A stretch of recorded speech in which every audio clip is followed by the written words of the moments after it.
One of the things in this space, we talk about vulnerability, and I think it's really critical to think about how you define that. And traditionally, I think one of the models is that it's just poverty. But vulnerability impacts rural, it impacts age, it impacts disabilities, it impacts you are vulnerable if you have children. You are vulnerable in some countries if you are not married. Or your family support systems. And so as we think through this work, I think globally, it's really important to think about what vulnerable means in your particular area or your particular country in the community that you're at, because it's not just income insecurity.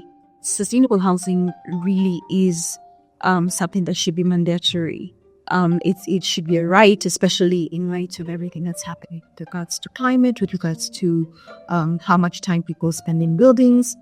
There really can't be energy justice without sustainable buildings. We continue to focus on individual mobility, and this really widens the gap in access to essential services, right? Most people in lower and middle income countries like us either walk or use public transport. But the infrastructure and the services are insufficient, expensive, precarious. Equity considerations cannot be an afterthought anymore. The injustice and inequality that we see that prevails today is further exacerbated by the climatic impacts. This summer, India lost 100 people died from severe heat.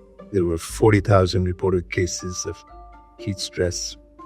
These deaths are disproportionately borne by the poor.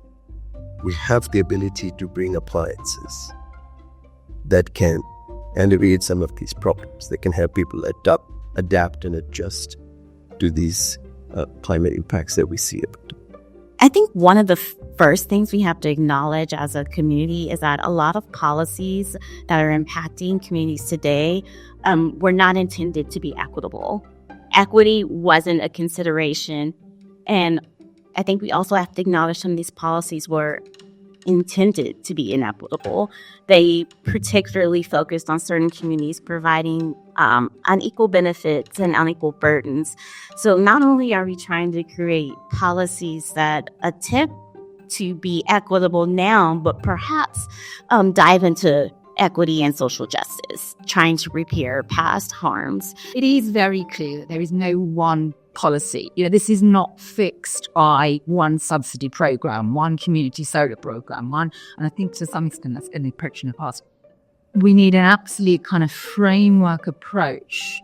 The opportunities that I see for the whole ecosystem, for the funders, for the local grassroots as well, to reimagine the life in the city. And I think reimagining is something important, and it's something that only can, be tangible if it comes from the local, from the users, from the most vulnerable groups. We are all talking about it. So reimagining is something that is very much needed at this point as well.